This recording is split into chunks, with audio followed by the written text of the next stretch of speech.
kabajamtoota dhaggeeffattoota keenya yaanni waaqayyoo bakka jirtanitti isiniif baay'atu jecha ammas kutaa qorannaa kitaaba qulqulluu keenya kan marsaa lammaffaa yookaan immoo barumsa lammaffaaf deebinee wal argineerra yaanni waaqayyoo hunduma keenyaa wajjin akka ta'u qorannoo kana yeroo qorannu waan beekuu qabnu waaqayyo akka inni nutti dubbatuu fi eertuu yaadannoo paaster Geetaachoon faanuu dubbisanii bileessi keenya bofqaaduu dinqiisaan immoo kadhata nu godhaniiti eegalla. Tole eertuun yaadannoo barumsa lammataa keessaa nuuf kenname Ibroota boqonnaa 11:31 irraati. Akkas jechuudhaan dubbifama. Rahaab ejjituun warra gaadduu sana nagaadhaan waan simatteef amantiidhaan oolte malee warra abboomamuu didanii wajjin hin balleeffamne.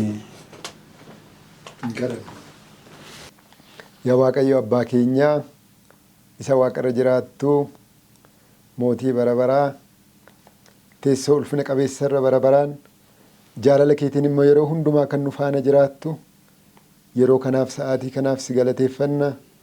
Galanni waaqarratti galanni lafarratti si duwwaadhaaf haa ta'u. Gooftaa yeroo ammaa kana sagalee kee akka qo'annuuf carraa kana waan nu laatteef waa'ee kee akka barruuf carraa kana waan nu laatteef galanni siif haa ta'u. Gooftaa ammas dhaggeeffatoonni keenyi warri karaa foddaa televezyiinii nu dhaggeeffatan ergaa isaaniif ta'u iddoo kanaa gara isaaniitti akka dabarsitu ergaan kee namoota bira ga'uu qabu hundumaa bira akka geessistu maqaa gooftaa Yesuusiin yeroo kana si kadhanna. Gooftaa gidduu keenyatti argame wanta nuti gootu hundumaa ati wal nuuf qixxeessi. Wanti hundumtuu jaalala kee haa ta'u. Qo'annaa macaafa kana keessatti waan baruu qabnu waan beekuu qabnu unuunis dhaggeeffatoota keenyas ati nu hubachiisi nu faana ta'i maqaa gooftaa Yesuusiin. Ameen. Waaqayyo isin haa eebbisu bofqaaduu. Egaan dhaggeeffattoota keenya kutaa tokkoffaa keessatti macaafa Iyyaasuu yeroo qo'achaa turre Iyyaasuun saba Israa'eliin Musee harkaa fuudhee hojii geggeessummaa isaa akka inni itti fufe sabi sun isaa wajjiniin geggeeffamaa akka jiru sagalee waaqayyoo dhaga'uun waaqayyoof abboomamuun seera isaa eeguun hordoftoota Kiristoos irraa akka inni eegamu amantoota irraa akka inni eegamu ayyaanaan fayyinni akka nuu ta'e gooftaan nurraayis tattaaffii akka inni barbaadu ilaallee turre. Kutaa lammaffaa kana keessatti immoo ayyaanaan dinqisiifatamtee yookaan dinqisiifatame kan jedhu seenaa heertuu yaadannoo amma nuu dubbifame waa'ee Rahaab ejjituu kaaseera. Iddoo sanatti Rahaab ejjituun egaa warra gaadduu sanaa nagaadhaan simatte. Nagaadhaan simachuu isheetiin immoo amantiidhaan akka isheen oolte nuu dubbifameera. Amma Ibroota keessatti hundumti keenya jireenya keenya keessatti maaliifin kana godhe kun maaliif ta'e tariitu kun akkas ta'uudha baatee kun immoo akkas hin ta'u jechuu dandeenya ta'a jireenya keenya keessatti. Seenaa ofiisaa irra deebi'a seenaan. Wanti bara durii saba Israa'el keessatti ta'e har'as ta'aa jira. Sabiin gungume yeroo sana har'as gungumaa jira.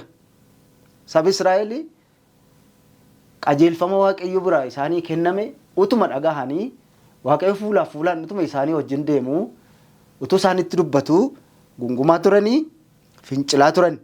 Seenaan har'as akka inni irra deebi'amu sagalee waaqayyo gaarii godhee dubbata. Carraa lammaffaa qabdi Israa'el biyya abdachiifamte galuudhaaf carraa lammaffaa akka isheen qabdu kanallee kaasneerra. Yeroo darbee ammas irra nuu deebi'aa barumsa sanbataa keenya. Iyyaasuun egaa ergama kana fudhateetu adeemsa isaa fuula duratti itti fufee deemaa jira. Sababi isaa waaqayyotu dubbate. Kan dubbate sagalee waaqayyooti. Waaqayyo immoo wanta jedhe hin sobu. Waaqayyo immoo wanta jedhe hin gaabbu. Waan jedhe hin raawwata. Abrahaamiif kakatee hin galta biyya abdachiifamteetti jedhe. Sana immoo hin raawwata. Raawwachuuf jedheetu karaa Iyyaasuu adeemsa Musee booda karaa Iyyaasuutiin adeemsa sana jalqabanii jiru jechaadha sabi Israa'el. Haa ta'uti akkuma lafa adeemuu qaban adeemanii fuullee Yordaanosiin erga ga'anii booda Iyyaasuun waan tokko godhe. Haala teessuma lafa sanaa, dinagdee biyya sanaa, meeshaa waraanaa biyyi sun qabu akka isaan dhaqanii hubatan basaasanii fi basaastota 2 yookaan qaruuxee kan jennuun 2 erge. Yeroo ergu odeeffannoo guddaa akka isaan fidanii dhufaniifidha. Sirna ittisa ishee yookaan sirna ittisa ishee gaafa jennu akkuma biyya lafaatti illee jechaadha. Meeshaa waraanaa maal akka isheen qabdu, uummanni sun ilaalchi isaa maal fakkaata, fuuldurri isaatti maal waan inni qabatee jiru wanta jiru akka isaan ilaalanii fi gaaddota kana lamaan ergaa lafa sana Israa'elootaaf kennuu fi abdii Waaqayyo galee abdii Waaqayyo isaaniif kenne jechaadha. Dhamaasuu tokkollee utuu isaanii hin dhamayinii miti kan inni iddoo jedhan sana ga'uu kan danda'an. Isaanis hamma danda'an carraaquu qabu. Keessumaa qajeelfama Waaqayyoo Museetti jalqaba kenne Iyyaasuudhaanis irraan goriin jedhe kana sabi biyya abdachiifame kanatti galuudhaaf karaa jalqabe kun qajeelfama kana eeguutu sarara jira. Kanaaf lafa Israa'elootaa akka kennuudhaaf abdachiifame kana utuu rakkinni isaanirra hin gahin akkuma mucucaataa ta'eenii haala mucucaataa ta'e keessatti miti kan isaan galan ta'us wabiin deeggarsa Waaqayyoo itti gaafatamummaa dhala namaa hin caalu. Israa'el yeroo lammaffaadhaaf carraa kan argatteet. Carraa kanarra dhaabbattee immoo eeggannoon olaanaan ture waa'ee biyya sanaa akka ilaalaniif ergaa gaaddota kana erganiiti amantii keenya har'aa wajjin walitti dhufeenyi kun maal qaba yookaan immoo walitti dhufeenya maalii qaba? Karaa kamiin wal ilaallata? Ayyaanni Waaqayyoo nu dinqisiisuunsaa daangaa qaba yookiin immoo Waaqayyoo nu geggeessuu Waaqayyoo daangaa qaba kan jedhullee kutaa kana keessatti ilaalla. Egaa seensa amma kana ergan jedheeti carraa lammaffaa akkuma kana Israa'elootaaf kenname kana saba Israa'eliif kenname kana Paaster Efreem sagalee Waaqayyoo wajjin wal qabachiisuudhaan ibsa irratti nuu kennu carraa isaaniif laanna. Fayyaa ta'e barsiisaa kutaa lammaffaa barumsa keenyaa kana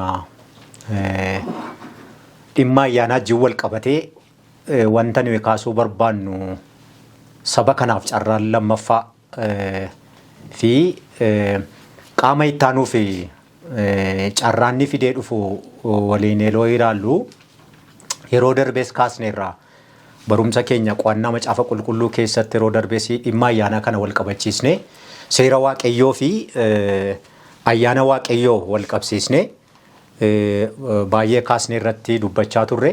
Sana keessaati hubannoo gahaan akka argame abdii qabna karaa dhaggeeffattoota keenya. Amma carraa lammaffaa kana keessatti wanta inni kaasuu barbaadu Iyyaasuu boqonnaa 2 lakkoofsa 1 darbee lakkoofsa 13 maal nuu kaasa jennee yoo ilaalle Iyyaasuun dhaloota lammaffaa kana fuudhee gara biyya Kaanaaniitti eega galchee booddee bakki isaan qubatan galaana Yordaanosiin eega ce'anii booddee galaana guddicha Efraaxis jedhamu gara lixaa kanaa wajjin wal qabatee naannoo sana kan isaan buufatanii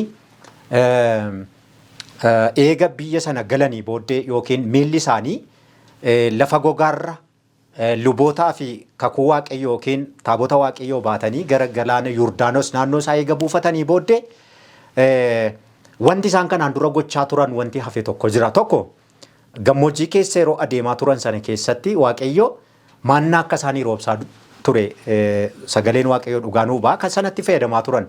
Yordaanosii eega ce'anii booddee garuu maannaan hin hafe. Maannaa buun hin hafe. Maal nyaatu? Ija mukeetii biyya sana keessaa Waaqayyo dursee dubbateera mitiire biyya sana yeroo galtu jedhe Israa'eliin Waaqayyo karaa Musee Iyyaasuunis kanatti dabarse. Biyya Waaqayyo abdiidhaan isinii kakatee isiniif kenne sana biyyi sun akkuma beekamu Abrahaamiif Isiyaaq Yaaqoobiif kan kakatame ammoo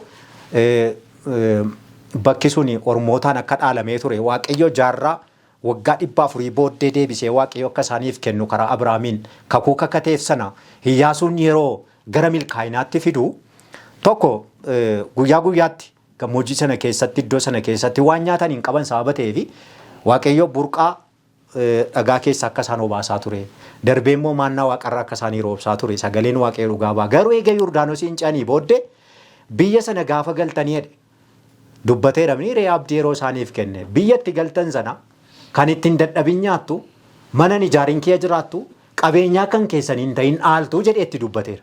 Amma galanii Waaqayyo isa kakuu kakateef kana amma hin dhugoome. Tokko maannaa buunii nafee waan biyya sana keessa jiru wanta lafti sun biqilchu nyaachuu jalqabanii darbee immoo sababa cubbuu isaaniitiin jaarraa baay'eetii fi ayyaanni Faasikaan kabajamin ture. Ayyaana Faasikaa kabajanii waliin tajaajila Waaqayyo isaaniirraa barbaadu gochuu eega jalqabanii booddee ammayyuu biyyi sun guutummaatti hin qabatamne. Sodaan isaanii inni guddaan utuu hin ce'in fuula durayyuu Yerikoo ture waan ta'eef amma Iyyaasuun maal godhee akka ammati kaasaa turte seensa keessatti gaadduu lama erge. Bakki sun Shiimxii jedhama. Shiimxii jechuun baay'ee iddoo riskiidha gaaddota kanaaf. Isaa booddee Waaqayyo karoora isaaniif qaba waan ta'eef hojii isaanii kana milkeessuudhaaf dubartii sagaagaltuu yookiin immoo jireenya ishee keessatti foon ishee kana gurgurtee jiraattu yookiin dhiirota baay'ee kan keessumsiistu Rahaab ejjituu kan jedhamtutu jira. Manni ishee eessatti jedha dhugaan macaafa qulqulluu masaraa Yerikoo sanatti aanee kan isheetiidha. Gamoo qabdi. Isaa booddee gaaddonni kun akka tasaa hafuurri Waaqayyoo isaan geggeesse gara mana isheetti isaan geesse. Dhugaan macaafa qulqulluu akka dhugaanuu bahutti. Isaa booddee isheen mana isheetti simatteetu qorannoon gaafa geggeeffamu odeeffannoon masaraa mootummaa Yerikoo keessa gaafa ga'u gara mana Rahaab ejjituu kanatti ergamoonni gaafa dhaqanii keessummoonni biyya kana basaasuuf mana kee seenan jiru waan ta'eef isaaniin dabarsitee akka nuu laattu gaafa jedhan ani hin beeku isaaniin gara mana kootii dhufaniiru mandara kana galaniiru garuu hin jiranii ba'anii sokkaniiru. Balballi hin banamin ture gaafa banamu carraa sanatti fayyadamanii sokkaniiru jetteetu deebii laatte. Isheen garuu eessa dhoksiteedha. Kutaa olaanuu mana ishee keessa dhaqxeetu muka talbaa irra tuultee dhoksiteedha. Baay'ee riskii cimaadha. Gaaddota sanaafis isheedhaafis. Bakki sun iddoo balaadha. Akka kitaabni keenya dhugaanuu bahutti akka waan caqasne Iyyaasuu boqonnaa 2 keessatti yoo dubbisne dhugaa kan arganna. Isaa booddee isheen deebitee isaaniin eega geggeessitee booddee ammayyuu eegumsi itti fufu gaafa jedhamu Rahaab ejjituu fi gaaddonni sun waliin haasa'uu jalqaban. Waaqayyo gaafa isin galaana diimaa ceetanii fi gammoojjii keessatti Waaqayyo dinqii guddaa akkasii godhan dhageenyeerra. Darbee immoo mootota Amoorota rukuttanii akka mootan dhageenyeerra. Ammas biyyi kun kanuma keessanii hin dhaaltu. Gaafa oduu kana dhageenye biyyi kun hin raafame garaan keenya nu keessatti baqee waan ta'eef amma waadaanaa galaa. Ani akka lubbuu keessan oolche kana gaafa dhuftanii biyya kana qabattan maatii koo fi an akka oolchitan kan jedhu kakuu walii galan. Siinis maatii keessin oolchina garuu waadaa sii gallu kana atis iccita kana qabdee ituu bakkeen hin baasin utuu hin saaxilin dhugaa kana nuyi hojiitti jijjiiruu hin dandeenya gaafa dhufnee qabannu milikkita tokko nuu laattaa jedhan. Kun maalii wajjin qabata? Ijoolleen Israa'el biyya Misirii gaafa ba'an ergaan balleessu. Misir keessa gaafa darbu balbala mana Israa'el irratti dhiigni hoolaa dibamee akka jiru ajajatu darbe. Gaafa dhiiga sana argu bira darba waan ta'eef. Akkasuma Rahaab ejjituun mallattoo tokko warra gaaddota kanaa wajjin waadaa isheen walii galte gaafa deebinee dhufnu akkasiin balleessineef jedhe gamoo sanarraatii gamada diimaadhaan gadi isaaniin buufte. Isaa booddeen geggeessite. Bakka dhaqan sana guyyaa 3 halkan 3 bulanii jedha. Gamada diimaa balbala ishee irratti gadi lakkiste isaa booddee gaafa deebi'anii dhufanii inni mallattoo ta'e akka jiraatu milikkita saabateef kun amanamummaa fi ayyaana waaqayyo isheedhaaf kenneedha waan ta'eef isheenis amanamummaa ishee iddee kana goote gaaddonni sunis gaafa yeroo isaanii xumuramu gara Iyyaasuutti gaafa deebi'anii rakkina hamaa keessa akka turanii eega gabaasa dhiyeessanii booddee waaqayyo akkamittiin akka biyya sana dhaalan yookiin masaraan Yerikoo akka rukutamtu waaqayyo qajeelfama kenneef Iyyaasuudhaaf isaa booddee rukutamte harka isaanii keessa galte qabeenyaa biyya sana akka jirutti booji'aniitu mootota magaalaa Yerikoo fi biyya Yerikoo bulchuu jalqabee hamma horiitti namni tokko nafne hin dhumani. Eenyutu hafe Rahaab ejjituuf maatii ishee.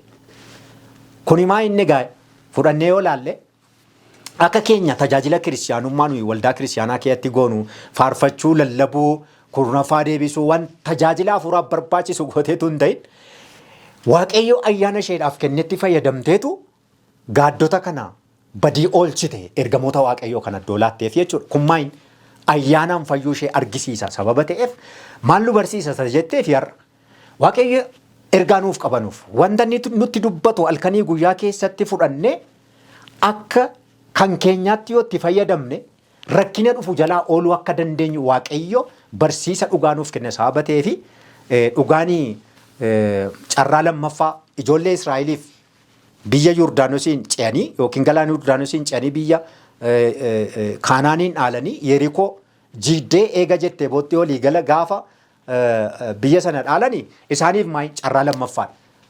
Deebitee immoo Rahaab ejjituun gaafa ijoolleen Israa'elii fi Iyyaasuun loltoota isaa wajjin biyya sana qabatu Rahaab ejjituufis carraa lammaffaadha sababa ta'eef kutaan jiru walumaa galatti kan nu hubachiisu jechuu barbaadee barsiisa. Yaataa paaster waan kanarratti jettan yoo jiraate paaster Kitaachoon. Hojii waaqayyoo baay'ee nama dhibadda iddoo kanatti yommuu ilaallu waaqayyo baroota keessatti karaa ittiin nama oolchu yeroo hundumaa tooftaan ittiin fayyadamu yookaan immoo karaan ittiin fayyadamuutu nama dinqisiisa. Fakkeenyaaf amma bara Soodomii fi Gomoraan gubachuudhaaf kaatee waaqayyo keessaa nama argate Looxiini innis ergamoota waaqayyoo simatee inni oolee biisuun garuu gubatte. Har'as waaqayyoo iddoo kanatti yommuu ilaallu dubartii kanaaf ayyaana isaa baay'isuu isaa argina. Kun akka tasaa ta'e utuu hin ta'in karooruma waaqayyoo dursee qopheesseedha. Sababiin isaa gaaddonni dhaqan sun yeroo dhaqanii yoo rakkoon isaan mudate eessaa akka dhokatan eenyu biraa akka dhokatan eenyummoo isaan dhoksuu akka qabu waaqayyo dursee kan qopheesse. Karaa biraa immoo isheedhaaf immoo karaa isheen ittiin badiisaa biyya sanatti ga'e qaqqaba jalaa akka isheen ooltuuf yaadaaf karoora waaqayyo dursee qopheesse jedhee yaaduu dandeenya jechuudha. Sababiin isaa waaqayyo waan godhuu akka tasaa waan jedhu waaqayyo bira hin jiru. Waaqayyo karoorsee saganteessee yeroo yeroon isaa gahu waan hundumaa waan raawwatuuf. Kanaaf egaa obboleettiin kun yookaan dubartiin kun dubbii waaqayyoo sagalee waaqayyoo nama qorattee barattee tajaajiltee beektu miti garuu dinqii adda addaa waaqayyo saba isaatiif gochaa ture odeeffannoo qabdi. Waaqni Israa'el kun saba Israa'el kan gaggeessu waaqni waaqotaa kun hundumaa lolee mo'achuu kan danda'u waaqa akka ta'e odeeffannoo waan qabduu fi waaqni keessan inni biyya garbummaa biyya Misrii isin baase biyya kanas magaalaa kanas isin dhaalchisuu waan danda'uu fi isinin ooltu gaafa waaqayyoo humna kanaan biyya kana isin dhaalchisu immoo anaan maatii koo yaadadhaa jetteetu ergamoota kanaan waadaa galtee jechuudha. Waadaa galtee fi gama isheetiin waan gochuun irra jiru numa goote waaqayyo immoo gama isaatiin waan hojjetamu irra jiru hojjeteetu yemmuun ishee oolchee badiisa biyya keessaa akka isheen birmadummaa yookaan bilisummaadhaan baatu waaqayyo ishee gargaare maqaan waaqayyoo galateeffamu. Kanaaf dhaggeeffatoonni keenya yookaan hordoftoonni sagantaa keenyaa hordofaa jirtan asirraa wanti nuyi barachuu qabnu fayyina keenyaaf waaqayyoo gama isaatiin wanta hojjetuuf wanta raawwatu qaba. Gama keenyaan nus fayyina keenyaaf wanta hojjennu waaqayyo immoo nurraa eegaa jechuudha. Kanaaf egaa isheen amma gama isheetiin hojii hojjette qabdi waaqayyo immoo karaa ergamoota kanaa hojiidhaaf hojii isheef hojjete waan qabuu fi badiisa jalaa akka isheen oolte argina. Nusarra biyya lafaarra kan jiran fayyina bara baraan waaqayyo kan nu waame waaqayyo dursee karoora fayyinaa nuuf qopheessee sana keessa akka deemnuuf godheera. yeroo baay'ee kan dhibu haaraa mitammaa waa'een ergamoota waaqayyoo simachuu kun Abrahaamis simatee ergamoota waaqayyoo. Ergamoota waaqayyoo keessumaa simachuu isaatiin maal simateedha? Ergamoota waaqayyoo simateedha miti? Tuun beekee ergamoota waaqayyoo simateedha. Kanaaf har'aa kallattii adda addaan karaan fayyina waaqayyoo keessaa gallee badiisa oolu waaqayyoo waan nuuf qopheessee jiruu fi dubbii waaqayyoo immoo dhageessu sagalee waaqayyoo gara keenya immoo dhufu akka saba Israa'el warra gungummiidhaan boqojabummaadhaan laphee isaanii jabeessanii badiisaaf ta'an akka hin taanee fi waaqayyoo kallattii adda addaan gara keenya waan dhufuu fi waan gara keenyatti waaqayyoo erge simachuudhaanii badiisa jalaa ooluudhaaf yeroo hundumaa qophee gaarii qabaachuu ayyaana waaqayyoo keessatti of ilaaluun barbaachisaadha kan jedhu ergaa of keessaa akka inni qabu natti argama iddoo kanatti jechuu barbaadeen. Fayyaataaf Paaster Waaqayyoo isin haa eebbisu. Kutaa kana keessatti sila Ibroota boqonnaa 11:31 dubbifanneerra waa'ee Rahaab ejjituu kana. Haa ta'uti Rahaab maaliif carraa ishee kana kan isheen keessumaayyuu aadaa manca'e qabamuu dhiifteetu gaaddota wajjin gaaddota gara mana ishee dhaqanii wajjin carraa ishee taasiste. Kan akkasitti naa qabaddaa. Inni biraan immoo dubartiin kun Rahaab ejjituudha. Aadaa manca'e kan jennu illee waa'ee ejja isheetii sanadha. Har'a Waaqayyo namoota cubbutti kufanii jiran baay'eedhaaf araara attamii godha. Yoo maal ta'an immoo araara argatu. Mee gabaabsaatii obbo Qaadoon yaada irratti nu kennitanii kutaattaa nutti. Waa'ee yeroo kanaaf Waaqayyoon baay'isnee galateeffanna galanni Waaqayyoof haa ta'u. Dhugaadhumattuu macaafa Iyyaasuurraa amantii guddaa baranna. Waa'ee dubartii kanarraa keessumatti amantii guddaa qabaatte amantiin kun immoo akka inni ishee fayyise argina sirriitti. Tokkoffaa waan nuti kanarraa hubachuu qabnu dubartiin kun amantiidhaan simatte. Namoota gaaddota kana amantiidhaan simatte. Waa'ee maalummaa isaanii hin beektu garuu hin simatte. Simachuu isheetiin fayyina argatte. Kanaaf keessumatti immoo baay'ee kan nama dinqu seenaa dubartii kana keessatti macaafa Iyyaasuu boqonnaa 2:10-11 ani Waaqayyo Waaqa Israa'eliin nan beeka. Waaqayyo Waaqaaf lafa isa uume kan Waaqaa kan lafaa ta'uusaa nan beeka. Waaqa Israa'el nan beeka. Saba Israa'el akkaataa inni itti dinqiiwwan garaagaraatiin biyya Gibxi keessaa akka ittiin baase nan beeka. Odeeffannoo nan qaba jettee gaaddota kana wajjin yeroo isheen dubbii wal jijjiiran argina. Asirratti yeroo kana amantii ishee nama dinqa baay'ee. Yeroo tokko tokko yommuu laallu namoonni bara baay'eedhaaf waldaa keessa jiraatan bara lakkaa'an gaarummaa Waaqayyoo waaqummaa isaa hin hubanne hin jira. Yeroo tokko tokko namoonni ala taa'anii waldaa keessa otoo hin ta'in ala taa'anii warra waldaa keessaa yeroo itti caalan jira. Kanarraa arganna kanarraa dubartii kanarraa jechuudha. Kanaaf har'a dhaggeeffattoonni keenya cubbuu kamii keessayyuu jirtu yoo ta'e Waaqayyo cubbuu keessan miti kan inni ilaalu. Cubbuu keessanitti gaabbii yoo galtan Waaqayyo Waaqa isa Waaqaaf lafa uume saganni isaaf ta'a waaqeffannaan isaaf ta'a jettanii gara Waaqayyo yoo dhuftani namoonni kamiyyuu fayyuudhaaf Waaqayyo dhiiga isaa dhangalaaseera waan ta'eef namoonni rakkoo garaagaraa keessa jirtan namoonni cubbuu garaagaraa keessa jirtan gara Waaqayyo koottaa. Waaqayyo Waaqa hundumaati. Waaqa Yihuudee qofaa otoo hin ta'in Waaqa addunyaa kana hundumaati. Kanaaf amantiidhaan fayyite dubartiin kun jechuudha. Har'as nama fayyisuu kan danda'u hojii yookiis immoo tattaaffii otoo hin ta'in Waaqayyotti amanuudhaan. Waaqayyo unuuf aarsaa guddaa kaffaleera. Qaraaniyoo fannoo irratti fannifamuudhaan jechuudha. Dhiiga isaa dhangalaasuudhaan jechuudha. Har'a ayyaana kanatti amantiidhaan yoo fudhanne fayyuu dandeenya.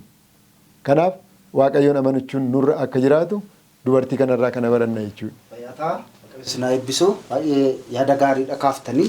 Achumaan immoo waa'ee amanamummaa haaraan maal akka ta'e Iyyaasuu boqonnaa 2:12-11 illee kaa'a. Maalin amanamummaa haaraan kun maal akka ta'e mee waa'ee waliigaltee Rahaabii fi basaastota sanaa yookaan gaaddota sanaallee wal qabsiistanii amanamummaa haaraa kan jedhu obboleessi keenya obbo Fqaaduun ammallee itti nuuf uftu. Akkuma amma irratti mari'anne amanamummaa haaraan kuni Rahaabii fi gaaddota sana gidduutti wanta ta'edha jechuudha. Erga waliin haasa'anii booddee dubartiin kun erga gaaddota kana simattee booddee gaaddonni kun kaayyoon isaanii maal akka ta'e maaliif gara biyya sanaa akka dhufan erga hubattee booda walii galan jechuudha. Amanamummaa haaraa yoo ati kana goote ani immoo kana siif godha. Amma gaadduu jechuun basaastuu jechuun karaa icciita ta'een kaayyoo biyya sana deemaniif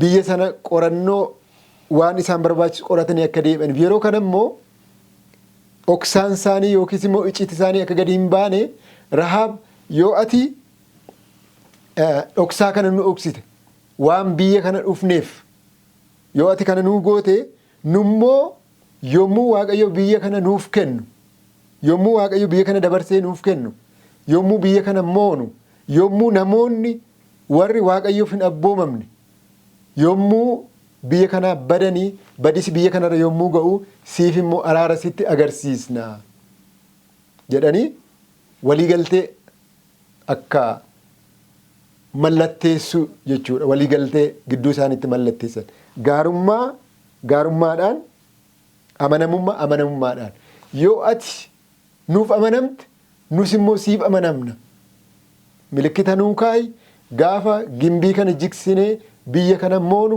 milikkita kana ilaallee manni kun akka wal nu jalaa hin fakkaannetti milikkita addaa nuu kaayi milikkita sana argine nummoo obbolaa kee obboleettiiwwan kee haadha kee abbaa kee maatii kee waan isaan qaban hundumaa balleessaa tokkoyyuu badii tokkoyyuu isaan irratti hin raawwannu jedhanii waliigaluu isaanii argina jechuudha. Kabajamtoota dhaggeeffattoota keenyaa turtii muraasa booda walitti deebina.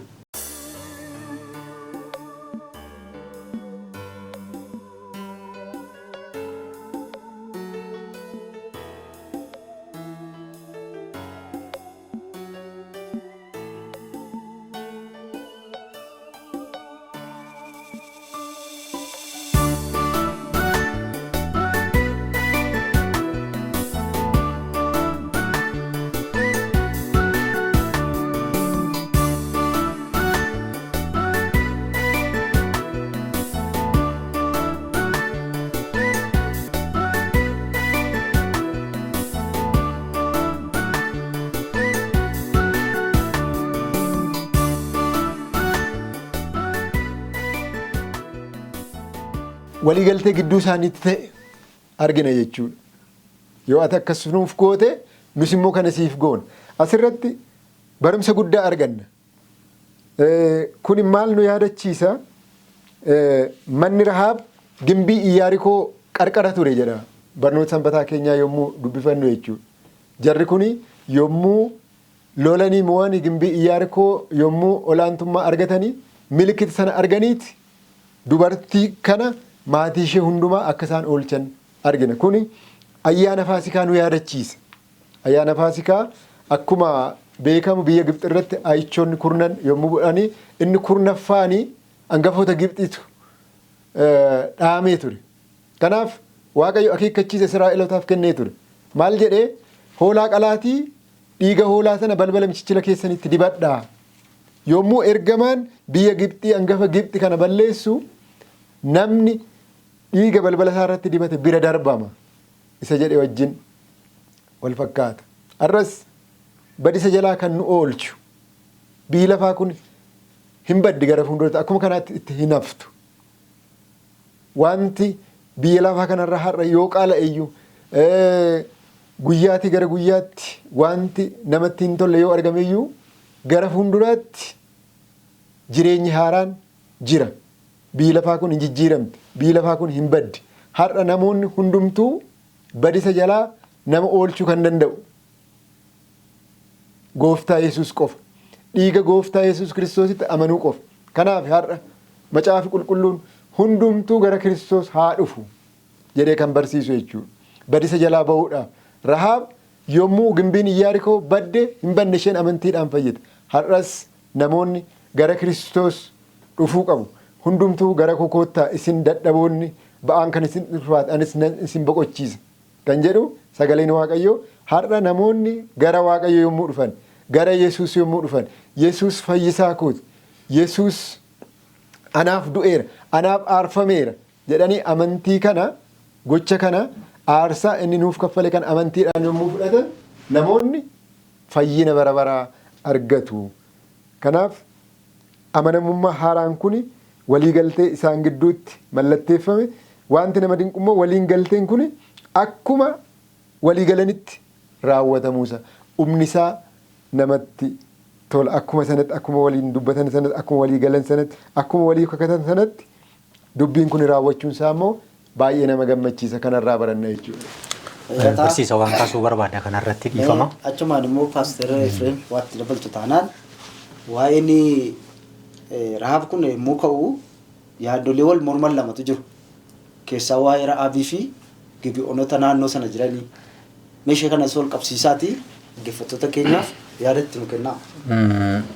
Fayyaa ta'ii waa'ee amanamummaa haaraa kana jalatti Yohaannis boqonnaa 18 lakkoofsa 16 fi 25-27 darbees immoo Yohaannis boqonnaa 21 hanga 19tti asirraa wanti nu barsiisuu jira wal cina qabee.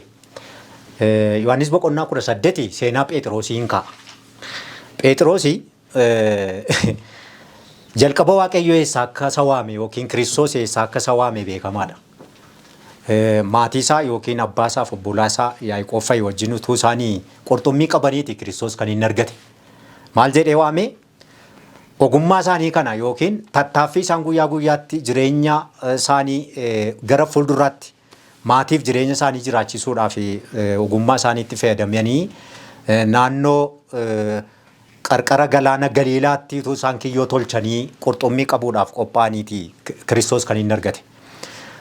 Kottaa na duukaa bu'aa nama kan qabdanuu isinan godhaa jedhe. Eegasii booddee kiyyoo isaanii gatanii Kiristoosiin akka hordofanii bartuu Kiristoos keessaa tokko ta'anii Phexros akka inni lakkaa'ame beekamaadha. Phexrosi Kiristoosii wajjin hamma deemu adeemee dinqiin hojjetu waaqa ta'uusaa karaa adda addaallee deebii kennaa ture. Gaaffii gaafatamuun dursee hiriyoota isaa dursa adda duree ta'ee gaaffii Kiristoos gaafatuuf deebii kan kennaa ture Phexrosidha. Adeemee guyyaa tokko gaaffii gaafatame Kiristoos waa'ee jireenya isaatii utuu lallabu. Na duukaa bu'uu kan fedhu fannoo isaa abaatu ofii isaa saganu gaafa jedhu. Nami kamiyyuu si gane an sin gannu kan jedhee nama baay'ee dhaadataa turedha Phexros. Isaa booddee Kiristoos fuuldura jireenya isaatii beeka waan ta'eef nama miiraati nama ariifatu waan ta'eef. Ansittiin himaarra Phexros daanqoon utuun iyyin si'a sadii nagantaa'edha. Taateen kuni Phexrosiif hin galle. Adeemee gaafa Kiristoos qabamu sana galgala duukaa ture. Kiristoosiin qabanii gaafa of gidduu galchanii reebaa adeemanii iddoo tokko ga'anii mana murtii itti Kiristoosii murtii fudhachuuf Qayyaafaatti gaafa ol seenu alaati dubartiin xomboreen tokko Kiristoosiin gaafatte. Atis isa fakkaatte nan raawwadhee kanan beeku. Kan biraanis hin gaafate raawwadhee kanan beeku. Si'a sadii gaafatamee gaafa ganu indaanqoon gaafa iyyituti. Inni Kiristoos otoo rakkinni kun isan irran ga'in yeroo nagaa jiru itti mee gaafa sana galeef. Kiristoos gaafa fannifamee jedhu Phexros eessatti deebi'e. Gara jalqaba iddoo waamame sanaa deebi'e. Kiristoos du'aa ka'ee gaafa ammas naannoo galaana Galiilaa qarqara galaana Galiilaa dhaqee daawwatu Phexros ammas iddooma sana jira. Isaa booddee gaaffii tokko gaafate kiyyoo keessanii galaana kee buusaa jennaan ayi halkan guutuu dhiphachaa turree waan tokko iyyuu hin qabne jedhe. Gaafa jedhu garuu dubbii keef jedheen godha gaafa jedhu isa halkan guutuutti dhiphachaa ture amma kiyyoon isaa qurxummiidhaan guute. Amma deebi'ee Kiristoosii wajjin akka ture sanii dinqii godhaa ture kana gaafa argu isa ta'uusaa hubate. Isaa booddee miilla isaa duratti kufeetu Yesuus ta'uusaa hubateetu dhiifama gaafateedha. Adeemee egaa amma carraa meeqaffaa qaqqabe jechuudha. Carraa lammaffaa na duukaa bu'ii jedhe ammas. dhumarratti gaa Phexros isa Kiristoos galagalee fannifame dhumarratti gaafa of kennu amanamummaa dura dhabeen amma amanamummaa isaa cimsee maal godhe gadi galagalchaa na fannisaa jedhe. Carraa lammaffaa sanaaf immoo amaname jechuudha. Hamma du'aatti kan amaname ta'e jechuudha. Waa'ee Raahabii fi warra Geebiyoon fudhannee yoo ilaalle immoo kan nama dhiboo jiraate Raahabii wanti ishee irraa barannu tokko seenaadhaan dhageesse Waaqayyo ijoollee Israa'eliif dinqii akka godhe sana dhugaa baate. Waaqayyo isiniif hojjechuusaa isiniif waaqa dhugaa ta'uusaa inni waaqaaf lafa uume gooftaa ta'uusaa beeka bareera Waaqayyo akkasii wajjin jiru. Garuu carraa lammaffaa biyyi kun rukuttaa keessa galtu keessatti badiisi ishee quunnamu keessatti na yaadadhaa kan jetteedha. Kuni maa inni kakuu warra gaaddotaa fi ishee gidduu jiru kakuun sun maaliin cime? Amanamummaadhaan cime. Gaafa deebi'anii dhufan isheenis hin banne hin fayyite. Warri Geebiyoon immoo maal godhan? Achumatu jiraatanii Iyyaasuutti dhiyaatanii maal jedhan naqanii? Moofaa ciccitaa uffatanii galaa same baataniitu nama jooraa fakkaatanii nama gammoojjii keessa waggaa meeqa joore fakkaatanii dhufanii kunoo akkas taane lafa fagoodhaa dhufnee nuyi garboonni kee akkas taane maaloo isin cimoodha bakka isinii wajjin kakuu galuu barbaanna lubbuun keenya akka ooluuf jedhan. Isaa booddee Iyyaasuun maal godhe? Jireenya isaanii sana ilaaleetu wajjin waadaa galee kakuusaa cimse. Adeemee jiraachuu gaafa jalqabanii seenaa warra Geebiyoonii akka isaan jedhan sanatti hin dhageenye Iyyaasuun. Qorannoo gaafa geggeessu maal ta'anii argaman? Namootuma hollaa sana ta'anii argamanii waamee gaafate. Maaliidhaan isin nu sobdan kuni?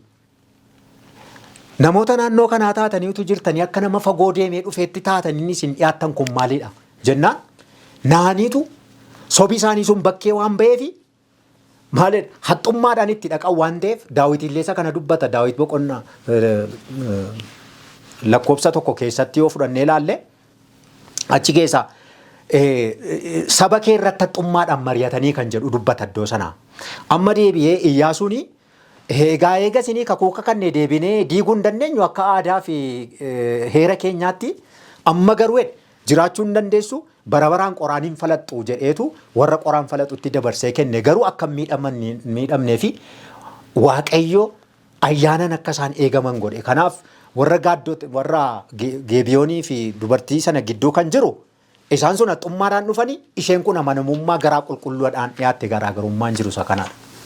Yaataa Paaster Efreem Waaqayyo isin haa eebbisu sirriidhumatti haala gaariitiin ibsitaniittu ayyaana dinqisiisaa kan jedhu Paaster Geetaachoon yaada irratti nuu kennitanii kanaaf waa'ee Geebiyoonotaa kanarrallee yaada gabaabaa yoo qabaattan. Eshi Waaqayyoof galanii guddaan ta'u ammas Waaqayyoon gaarii goonee galateeffannaa. Karoorriif kaayyoon Waaqayyoo duris ammas gara fuulduraattis cubbamaan tokko cubbuu isaarraa deebi'ee gara fayyinaatti akka dhufu malee akka cubbamaan badu barbaadu Waaqayyo.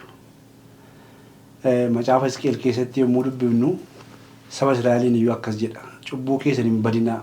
Annama du'a namaan barbaadu osoo hin ta'in namni cubbamaan tokko qalbii jijjiirratee gara fayyinaatti akka dhufu barbaada jedheetu yeroo inni karaa raajii kanaa isaaniitti dubbachaa ture argina. Amma iddoo kanatti kan nu ilaallu namoota Waaqayyoon hin beekne dubbii Waaqayyoos itti lallabamee waa'ee Waaqayyoos qoratanii hin beekne garuu karaa adda addaa gara fayyinaa fi saba Waaqayyootti dabalamaa dhufaa jiran kana argina. Raabiin akkuma argitanii Raabi ejjituu turte jedha sagaleen Waaqayyo. Ejji immoo cubbuudha. Namni cubbuu hojjete immoo du'atti itti murteeffame ture. Kanaaf egaa ejji seerarra darbuudha. Seerarra darbuun immoo du'a fidaa jedha macaafni qulqulluun. Kanaaf ejjituudha. Ammatu akka namaatti ta'ee akkuma dubartittii ishee Wangeela Yohaannis keessaa sanaa akka seera Museetti akkas jedhaati dubartiin kun dhagaan rukutamtee haduutu kan jedhu murteessee namni. Garuu waa'ee dubartii kanaaf ayyaana baay'isee maqaan isaa galateeffamu. Har'as ayyaanni Waaqayyoo kun eegamee jira. Gaarummaan Waaqayyoo kun eegamee jira. Warra dafanii utuunni banamee jiru qalbii jijjiirratanii gara fayyinaatti dhufaniif. Kanaaf egaa dubartiin kun ayyaana kanatti fayyadamtee carraa ishee kenname utuu hin dabarsin jechaadha. Carraa isheef kenname utuu hin dabarsin fayyadamteetu karaa ergamoota kanaa gara ishee kan dhufe kana fayyadamteetu badiisa oolte miti badiisa oolte. Gara warra Gibeyoonitti yommuu dhufnu ayyaana dinqisiisaa kan jedhu isaan kanaa fi waa'ee warra Gibeyoon badiisa oolanii yookaan du'oolanii kan immoo argina. Jarri sun waa'ee saba Waaqayyoo dinqii Waaqayyoo saba isaaf hojjete akkuma sirrii kaasaa turre wal qabatee deema barumsi keenya odeeffannoo qabuun beeku. Saba Waaqayyoo saba Israa'el lolanii mo'uun akka hin danda'amne beeku. Kanaaf sabni kun ammaa gara fuulduraatti deemaa jiru Yordaanosiin ce'anii deemaa jiru. Naannoo kanaan kan jiran immoo mootonni 5 tokko jiru jedhama barumsi keenya yommuu kaa'u. Isaan saba kana loluudhaaf qophaa'aa jiru. Dura dhaabbachuudhaaf qophaa'aa jiru. Isaan kun immoo ammas Waaqayyoo ija isaanii banee badiisa jalaa isaan oolchuudhaaf mala isaan malatan argina. Tarii karaa gara biraa yoo dogoggoruudhaaf baadhee malumaan illee Waaqayyo isaaniif qopheessee kan jedhu yaadaan. Amma maal jedhanii naannoo kanaan sana jiru amma kophee ciccitaa fi huccuu ciccitaa uffataniitu nyaata ture. Nyaatamuudhaaf illee hin dandeenye qopheeffatanii nuyi biyya ormaa biyya fagoo irraa dhufne. Biyya kana miti. Kanaafi saba kanatti dabalamne saba kanaa wajjin jiraachuu barbaadna jedhanii gara Iyyaasuu dhufan. Garuu eessa jiru? Ollaama sana jiru. Warrumaa loluudhaaf saba Waaqayyoo irra dhaabbachuudhaaf qophaa'e sana keessa turan. Yeroo isaan dhufanii Iyyaasuun akkuma isaan jedhanii saba kanatti fidee saba kana maal godhe kakuu galche. Akka ittiin buune jechuudha. Akkuma sagalee Waaqayyootti immoo waan waadaa galu tokko immoo diiguun hin danda'amu. Waan wareedde wareeguu dhiifta malee baasuun dirqama. Macaafni qulqulluun macaafni keessa siin kaa'a. Kanaaf egaa dubbiin karaa Iyyaasuu warra Gibeyooniif kenname kun abaarsa jalaa gara eebbaatti isaan fiduu isaa argina. Gara jireenyaatti isaan fiduu isaa argina. Kanaaf egaa ayyaana dinqisiisaa inni jedhu ayyaana warra Gibeyooniif kenname.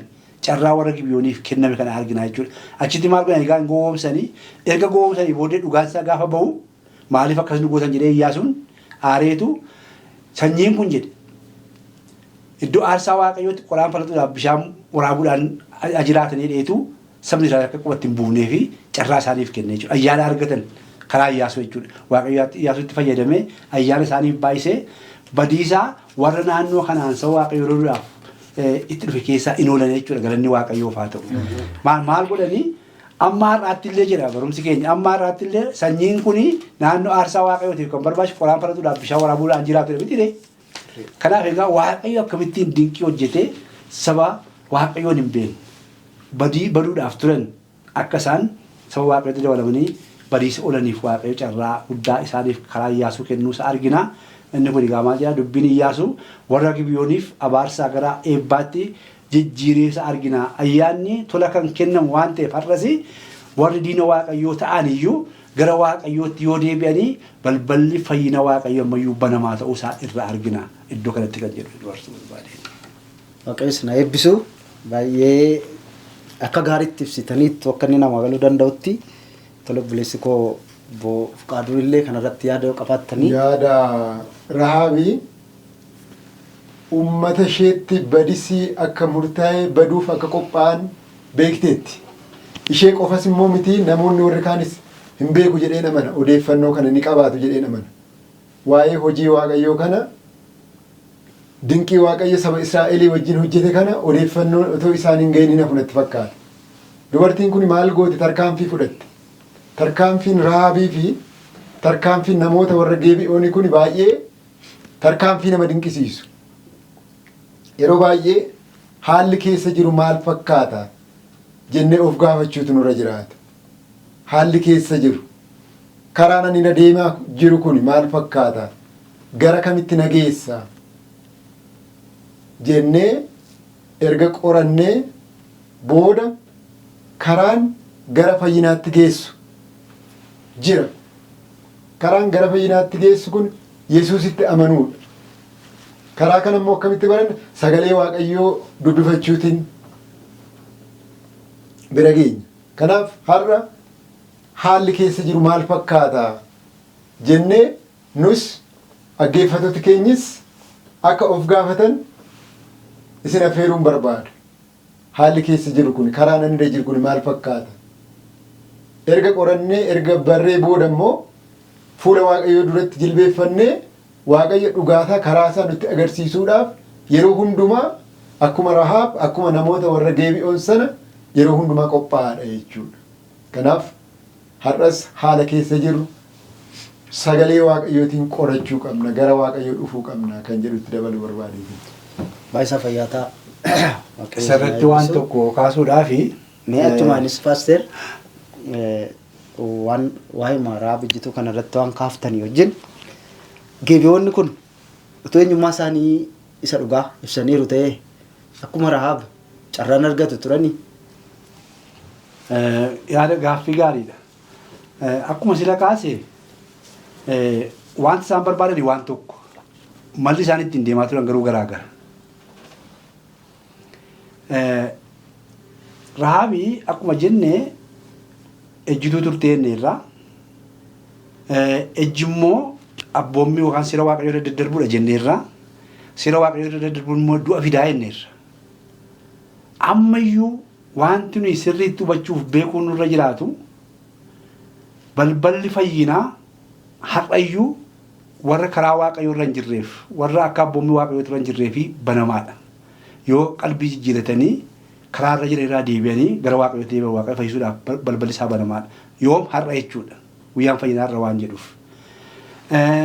Inni biraan amma laallutti Rahaab kun sobdeetti mini sobdeetti. Sobni immoo cubbuudhaa inni irra mini. Abboommii waaqayyoo cabsuudhaa inni irra abboommii waaqayyoo immoo du'a fidaa inni irra. Waaqayyoo addana keetti maal ilaala? Namni immoo maal ilaala? Ilaalchi namaaf ilaalli waaqayyoo maal fakkaata yoo jennee baay'ee gargar fagoodha. Amma maaliif akka Rahaab kana goote beeka waaqayyo. Mootii kee ishee jiru kaka'umsa kee ishee jiru beeka waaqayyo jechaadha. Akka isheen lubbuu oolchuudhaaf badiisa oolchuudhaaf yaaddee kaakaate waaqayyo waan beekuu fi yakka isheen soba isheen sobde kana waaqayyo dhiifama godhee fi kaka'umsa kee ishee jiru gara fuulduraatti fidee fi waaqayyo waan gaarii ishee raawwate galanni waaqayyoof haa ta'u. Akkuma warra Gibe'oonis waan isaan yaadanii ka'an nama miidhuudhaaf hin turre nama balleessuudhaaf hin turre. Yoo fuuldura deemnee nuyi diina waaqayyoo waan turreef diina saba waaqayyoo waan turreef mormitoota mootummaa waaqayyoo waan turreef yoo nuyi warra Gibe'oon jennee itti adeemne sabni kun utuun isaan bira ga'anii nu balleessuu waan danda'uuf akkuma mootota warra kaanii nu barachuu nu balleessuu waan danda'aniif mala jedhanii ta'anii mala malatan karaa ittiin oolan jechaadha.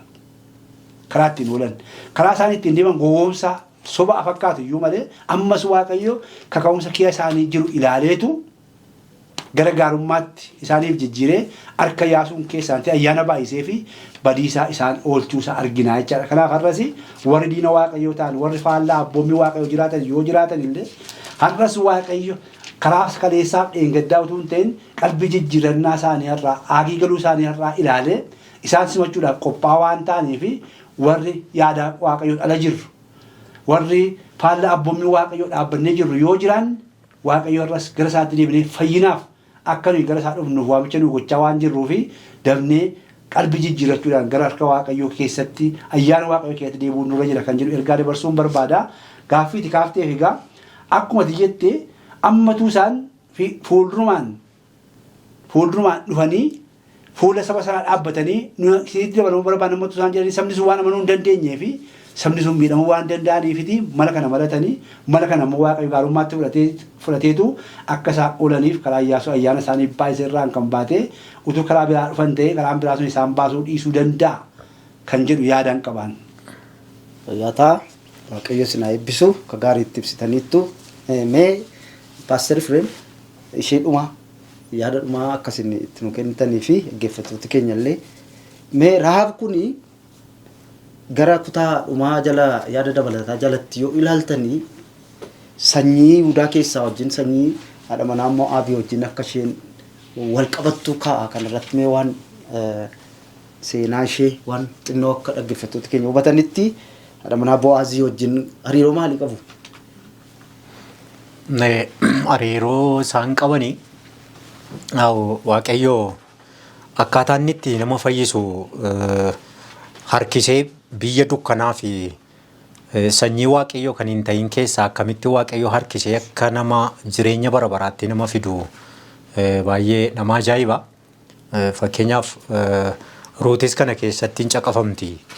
Ruuti mucaa Mo'aabiiti, sanyii warra Mo'aabiiti. Maatiin beellitti bu'e Beetlehem Yihudaa keessaa gara Mo'aabiitti gadi bu'anii waggaa 10 eega jiraatanii abbaa fi ijoolleen dargaggootaa eega dhumanii haati manaa namicha kanaa eegaa lubbuudhaan haftee booddee Beetlehem Yihudaa keessatti waggaa dheeraatiif inni beelli bu'e suni akka deebi'ee tasgabbaa'ee eega hubattee booddee gara biyya isheetti deebi'uuf jette. Ruut mucaan jedhamtu kuni ilma isheetu fuudhee ture. Jalaa du'aniiru. Obboleettii isheen tokko biyyuma sana keessatti akka hafte isheen immoo deebitee ishee wajjin akka biyya Beetlehem Yihudaatti deebitu waaqni koo waaqa keetii sabni koo saba keetii jettee gaa isheen dubbattu na biraa deebii jettee eega giddisiiftee booddee si biraa nafuu jette. Gaafa isheen maqaa waaqayyoo dhooftu cal jetteedha. Deebitee achi keessaa Yesuus sanyii sana keessaa akka dhalatee dubbanna. Kun maayin ayyaana waaqayyoo namaa kennuudha. Raabis akkasuma sanyii warra waaqayyoon mormanii wajjin walitti dhufeenyaa qabaattu malee warra diina waaqayyoo ta'an sanyii sana keessaa jiraattu malee amma deebitee aadaa gadheef fokkisaa keessaa duudhaa kan mancaasu keessaa amala fokkisaa keessaati waaqayyoo biliisa ishee baasee gaafa saba waaqayyoo warra fayyanitti dabalamtu kun hojii ajaa'ibaati. Haa ta'u namoonni amma biyya lafaa keessa jiraatanii hariiroo isaan namoota biyya lafaa wajjin qabaatan yoo cimee jiraate iyyuu waan tokko tokkoon gaarummaa isaan godhan jiraachuu danda'a. Amma fakkeenyaaf warra Geebiyooniin fudhannee olaalle waaqayyo maal lakkaa'e yoo jenne haa ta'u waaqayyo oolmaa namni namaa oole oolmaa namni waan gaarii hojjete bakkeetti gataa miti. Hojiin nama hin fayyisu garuu amantii wajjin walitti dabalamee hojii gaariin garuu ayyaana jala nama galchaaf malee namni hojii gaarii hojjetee fayya kan jedhu macaafni hin jiru. Garuu waaqayyo waan ilaaluu qaba. Fakkeenyaaf warra Geebiyooniin fudhannee olaalle Nehemiyaa boqonnaa 7 lakkoofsa 25 irraa Nehemiyaan biyya boojuu sana keessaati awwaala abbaa isaatii diigamee gaafa dhaga'u boo'ee iyyama mootii sana gaafatee gargaarsa isaaf ta'ee gara biyya isaatiitti deebi'ee awwaala biyya abbaa isaatii diigame gaafa ijaaruu jalqabu sanyii warra Geebiyoonii ijaarsa masaraa sana keessatti hirmaataniiru. Lakkoofsi isaanii immoo nama 95 jedha. Argitanii waaqayyo akkamittiin akka inni daandii eegee fidee sanyii warra badu keessaa fidee sanyii warra hin bannetti dabalu. Maal jedha Phaawulos yeroo dubbatu gara warra Roomeetti sanyii koo warra hin ta'in keessaa sanyii koo saba koo warra hin ta'in keessaa saba koo jedhee nan waama jedhamti. Kun maayin hojii gaarii inni hojjetu hojiin kun bakkeetti nafu waaqayyo waan lakkaa'uu qaba. Sabateef Phaawulos illee isa kana waa'ee ayyaanaan fayyuu wajjin wal qabatee waan kaasu tokko qaba. Sabateef waaqayyo hojiin hojjetaa ture kana keessatti olaantummaa itti kennee yeroon ayyaana waaqayyo dinqisiifatu argina. Qorontos jalqabaa boqonnaa 15 lakkoofsa 10 irraatti yoon dubbise Phaawulos waan gaarii tokko kaa kana wajjin wal qabate waa'ee dubartittiin waan gaarii hojjette kana keessatti dabalatee jechuudha. 10 irraatti yoon dubbise garuu jedha ani ayyaana waaqaatiin akkuman jiru kanan jira. Ayyaanni isa kana naa kennames akkuma isaan akka inni nafne ani hundumaa isaanii caalaa jabaadhee hojjedheera.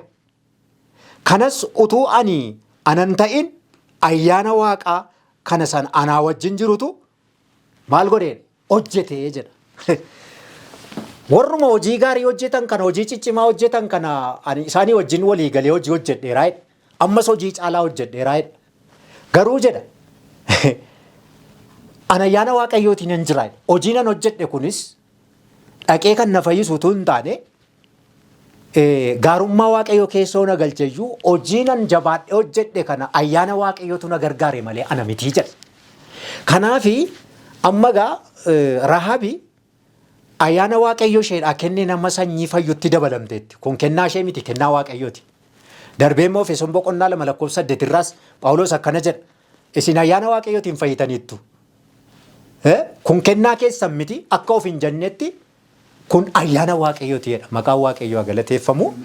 Kuni wanti namni godhu hojii gaariin akkuma ta'e jirutti ta'eetu waaqayyo sana wajjin wal qabsiisee fideetu gaarummaa sana gara hojii gaariitti jijjiiree ayyaanni caalee akka argamu godha. Sun immoo kennaa waaqayyooti. Kanaaf har'a fayyuun keenya jiraachuun keenya kennaa waaqayyooti. Sababa ta'eef kun immoo ayyaana. Sababa ta'eef kan wajjin wal qabsiisee dubbiin kun hiikni isaa kan wajjin wal qabatee adeemaadha fayyaa ta'e.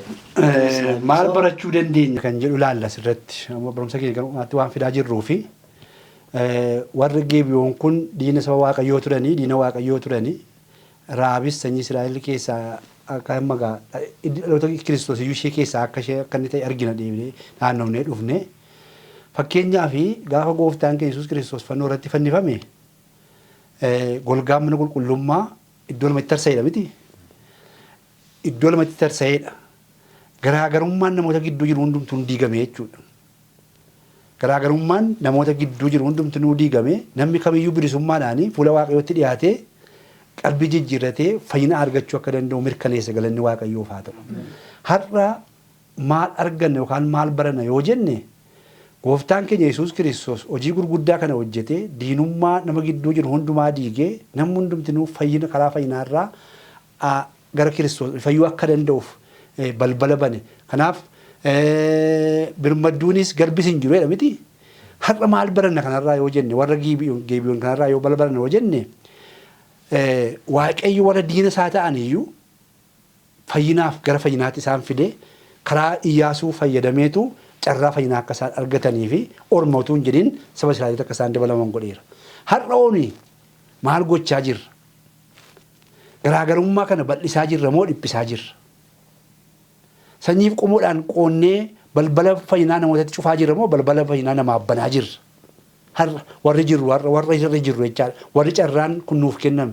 Warri karaan fayyinaa dubbiin waaqayyoo gara fayyinaatti nama geessu kun harka keenya keessa galee namoota wangeela lallabaa jirru kun kanarraa maal baranna yoo jenne har'a waaqayyoo akkuma Iyyaasuu ormoota warra ta'an saba waaqayyoo warra hin taaneef wangeela lallabne wangeela barbaraa lallabne gara fayyinaatti sanyii qomoo gosa utuu hin qoodin gara fayyinaatti isaan waamne isaanis akka afaan fayyaniif balbala banamaa namootaaf taane karaa fayyinaatti agarsiisuudha malee nuyi haala biraa yookaan yaada biraatiin namoota fayyinaarraa fageessuudhaaf waamicha keenya akka hin taane ergaa guddaa yookaan barumsa guddaa barannaa jechuudha.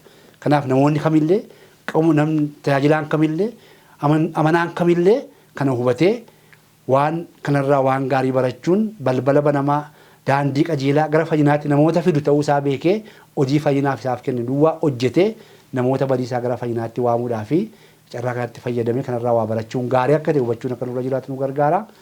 Nu hubachiisa kana hundumaa akka goonuuf waaqayyo hunduma keenyaaf ayyaana isaa nuuf haa baay'isu. Fayyaa Paaster waaqayyo isin haa eebbisu. Dhugaadhuma dhaggeeffattoota keenyaa gara xumuraatti fidaa jirra barumsa qorannoo keenya kana garaagarummaan biyyaa garaagarummaan sanyii qomoon waaqayyo biratti hin beekamu. Tarii baay'een keenya rakkina kanaa qabna ta'a. Waaqayyo biratti wanti beekamu amantii qabaachuudha.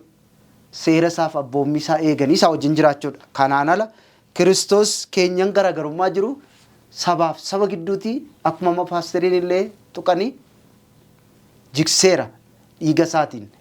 Kanaaf garaagarummaan tokko iyyuu hin jiru Yihuudii fi Giriikii gidduu. Namni hundumtuu Kiristoositti amanuudhaan tokko. Lubbuun hundinuuyyuu bilisummaa gara waaqayyoo dhuufuu fi carraa qaba.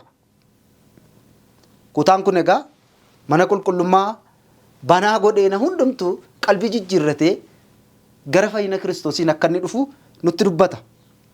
Jaalalli isaa immoo baay'ee bal'aadha. Lakkoofsan qabu baay'ee gadi fagoodha. Irraa hafaadha waan ta'eef jaalala isaa kana keessa jiraannee warra dhufaatii isaatiif qophaa'an akka taanuuf waaqayyo hunduma keenyaa dandeessisu. Sagantaa keenya kutaa har'aa asuma irratti xumurra. Paaster Geetaachoon erga kadhatanii godhaniiti qorannoo keenya irraa kanuma irratti xumurra. Isa waaqarra jiraattu amanamaadhaaf jaallatamaa kan taate yaa waaqayyo abbaa keenyaa galanni guddaan siif haa ta'u.